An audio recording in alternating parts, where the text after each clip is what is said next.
أعوذ بالله من الشيطان الرجيم. بسم الله الرحمن الرحيم. الحمد لله رب العالمين، الصلاة والسلام على رسول الله محمد وعلى آله وصحبه أجمعين. السلام عليكم ورحمة الله وبركاته. Hayırlı günler. Allah subhanahu teala hayırlı turmuşlar nasip etsin. Rozalarımızı kabul etip Allah subhanahu teala kılgan amel ibadetlerimizni kabul etsin. Ama bizge de hayır ihsan nasip etip tenlerimizge selametlik verip, ailelerimizge bereket verip, ilkinlerimizge tanışlık, köngüllerimizge Allah subhanahu teala özünün nurları bilen nurlandırıp hayırlı bir sıyıklı doğru kulları bulduğumuzu nasip etsin. Her vakit şunu soruyoruz çünkü bu dünyada yaşayıyoruz da bari Allah teala rızalığı işin güne. Başkası için yaşamıyoruz. Aşağı için yaşayız diye buylasak, aşağı her vakitte de bulalmaz ol kimdir? Yani açlıkka mübtela bula kimdir? Allah subhanahu teala açlık bilen sınıy kimdir? Artık rızıkның artıklığı bilen sınıy. Jıklağı için güne yaşayız diye aytsak, şulay yok indi Allah subhanahu teala kim gelir olacak? Onu bire kim gelir vermey. Şulay yok iş bilen güne deyip, iş için güne yaşayız, gayle için güne yaşayız diysek de, balalar için güne yaşayız diysek de, qaysıgına ülkege ırınsak da, bütünüsü de ahir neticesi var, ahırı var. Gayle için güne yaşayım diyen kişi şulay yok. Onun yaşap bitirip olmayı balalar için güne diysen, şulay yok olar öse de seni unutuları mümkün. Şulay yok özüm için güne yaşayım diysen, özünün de turgan, yaşayan turmuşun, ol Allah subhanahu teala karşında bir mizgil revişindegine, mizgil derecesindegine.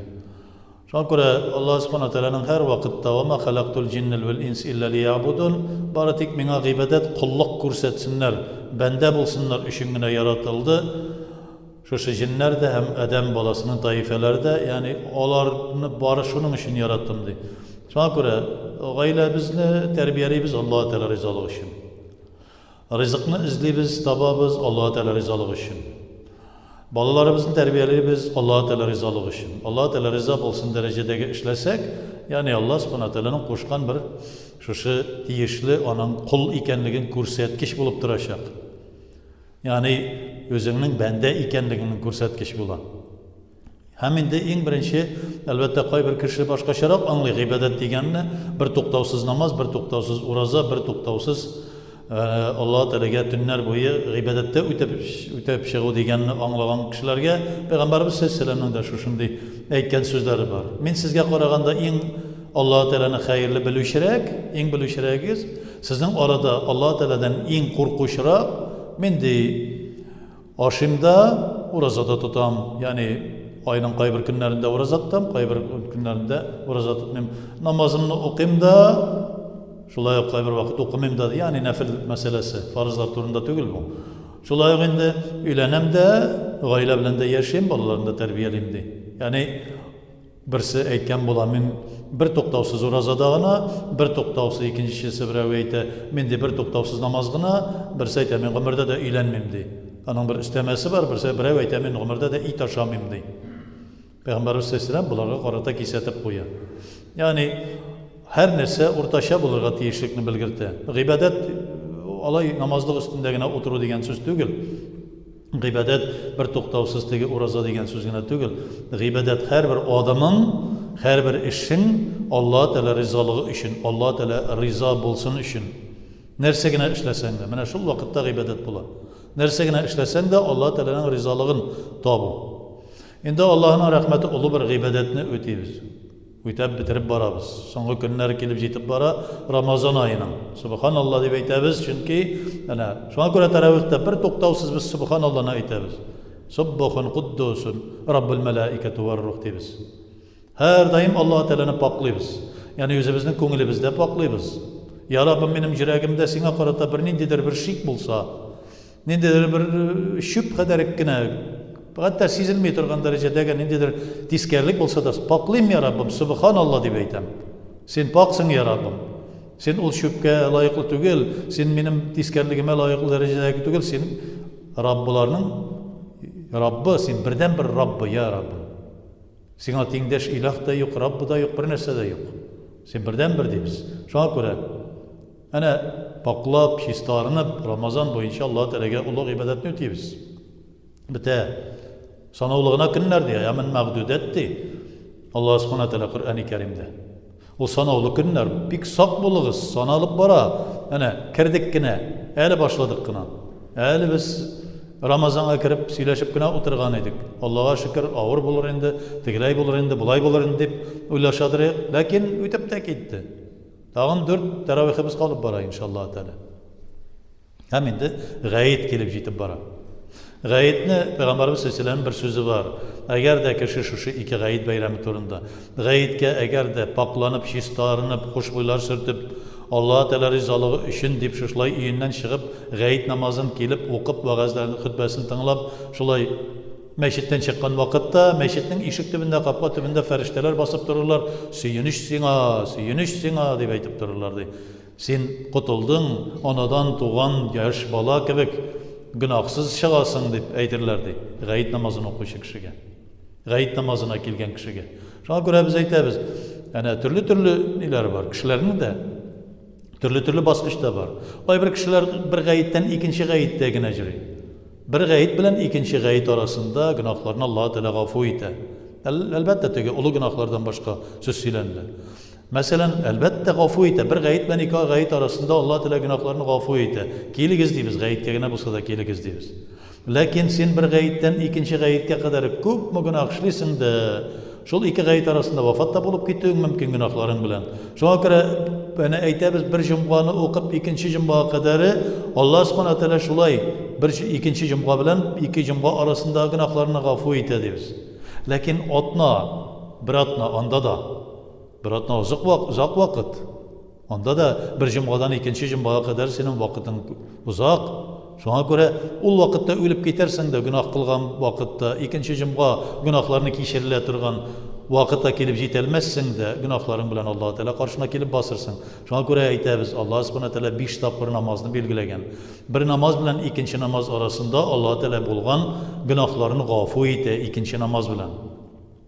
Ertengi namazını okudıkta ile namazına kadar nedir kemşiliklerimiz, günahlarımız var.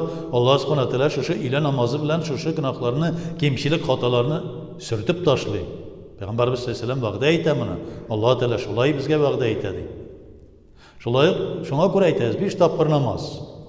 Lakin gayetke kelsek de, gayetke kelgen vakitte, yani uydan çıkıp gitken vakitte, uraza gayetinin bir şuşunday hayırlı bir tecrübesi var, bir gadeti var. Yani bir iki yaki bir iki şuşa hırma yaki bir iki hırma kavup çıktı. Uydan çıkkanda. Nersenin ko'rsatkisi bu deyip Peygamber sallallahu aleyhi ve sellem Allah'a şükür Ramazan bitti. Endi bugün men uraza tugil deyip yiyingden şulay bir kavup çıgasın bir narsa. İkincisi kelgen vakitte tekbir bilen işingden bolsa da, kışkırıp bolsa da tekbir bilen barasın meşitke taba. Yaki namaz okuyturgan jerge. Kimlerdir qırda okuylar tege köp kişi bulganga göre avullarda başka yerlerde mesela. Şunda bargan vakitte tekbir bilen barabız. Ne için tekbir?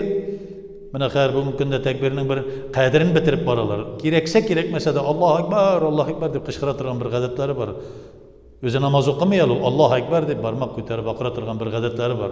Kishi o'tirsa da Allohu akbar deb, kishini shotlatsa da Allohu akbar deb. Yo'q, takbirning o'zining bir ulbek qadrli bir vaqti bor. Allohu akbar, la ilaha illalloh, Allohu akbar va lillahil hamd deb boramiz. Mana bu bo'ladi takbir. Albatta tegi takbir tahrima namozda kirishgan vaqtda Peki Allahu Ekber, Allah Teala'nın büyüklev sözü. Anlı tekbirlerde var da hayvanı soygan vakitte da eytebiz, Bismillahi Allahu Ekber deyip türlü vakitlerde. Lakin tekbirinin tüp mağnası beyramni bilgirtiyor. Beyram bo'lganini bilgirtiyor. Allah subhanahu teala bizga shuni bergan, shu nurni qabul etdi. Chunki bütün farishtalar da mana shu takbirni aytadilar. Allahu akbar, la ilaha illalloh, Allahu akbar va lillahil hamd deb bütün 7 qat ko'kda Payg'ambarimiz sollallohu alayhi vasallam ayta, shu takbirni aytib turarlardi.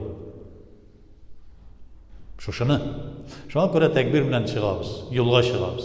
Agarda biz uni o'taymiz ekan, tag'in ikkinchi bir ulu ko'rkam bir g'adatini o'tagan bo'lamiz, urfini o'tagan bo'lamiz. Shu dening g'ayetni.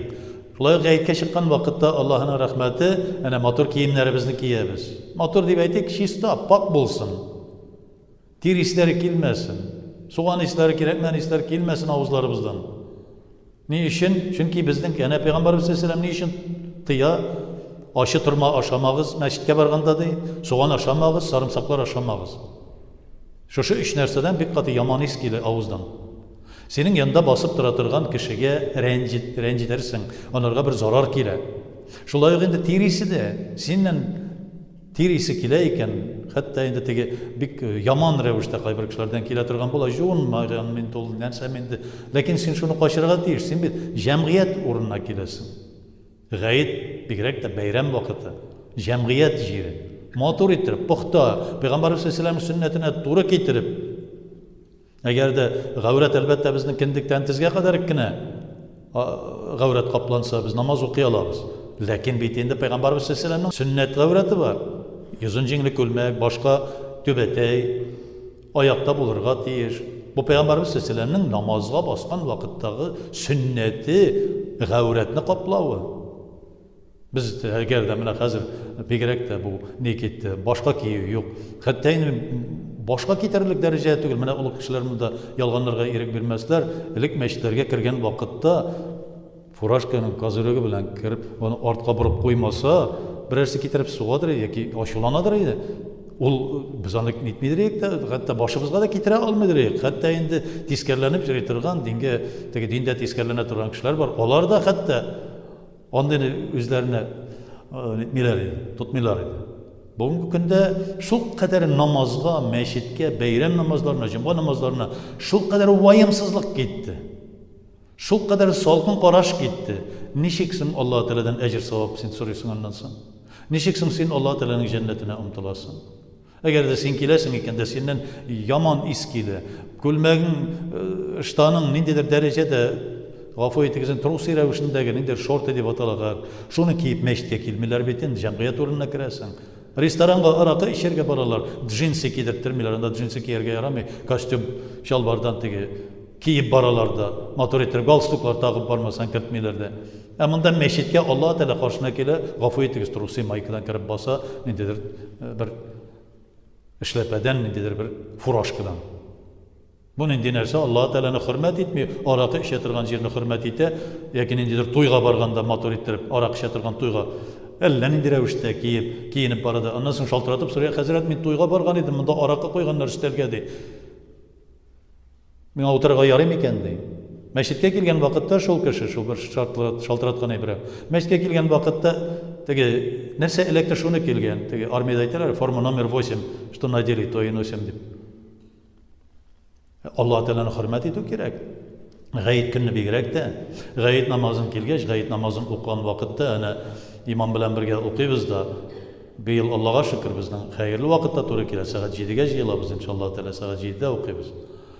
Ләкин бирегә килдек тә вагаз тыңлап. Син татарча аңлыйсыңмы, аңламыйсыңмы, ансы синең проблемаң. Өйрән.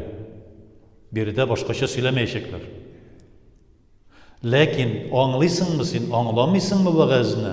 Син шуны тыңлап утыр, чөнки шул вакытта вагазны фәрештәләр дә тыңлый, нинди телдә булуына карамастан. Шунда нуры була, сиңа да шул нур тияр. Ул нур Алла Тәаләнең нуры сиңа да кагылыр. Шуннан соң инде вагазы беткәч, хутбасыннан беткәч, намазын укып, хутбасын сөйләгәннән соң өйләргә таралабыз. Гаиләләребезне барлыйбыз. Туганнарыбызны барлыйбыз. Силатур рахм, туганлык җепләрен баглау Алла Тәала каршында иң күркәм бер хәл. Алла Тәала шуны сөйә. Яки катгур рахм, туганлыкны үзү бик начар. Шулай инде Алла Субханаһу Тәала безгә шундый хөрмәт биргән, бүләкләр биришәбез, сәламләшәбез. Алайдан түгел безнең бит әле тагын бездән алда киткәннәр дә бар. Каберләргә барып, каберләребез якын булса, шул вакытта кабергә барып дуга кылабыз. Ни өчен анда? Кайберләребезнең җаннары каберләрдә саклана. Анда җиңеллек кирәк. Белмибез Алла Тәала кемне кая куя. Шуңа күрә без каберлекләргә барып, үзебезгә тагын бер вагаз, үлем каберне зиярат итү иң көчле вагаз дип Пәйгамбәрбез саллаллаһу алейһи ва сәлләм әйтә. Шул көнне без үзебезнең бездән алда киткәннәрне искә төшереп зиярат кылган вакытта тагын да нурланабыз. Вагаз белән, шушы үлем вагаз белән нурланабыз. Аннан соң инде әлбәттә бу Алла Субханаһу Тәаланың шушы күркәм bo'lgan kunlarin biz bayram kebek o'tkazamiz, oilalarimiz bilan, tuğanlarımız bilan Alloh subhanahu va taolaga hamd sanalar aytamiz. Bizning butun bayramlarimiz ibodatda o'tadi inshaalloh taolo.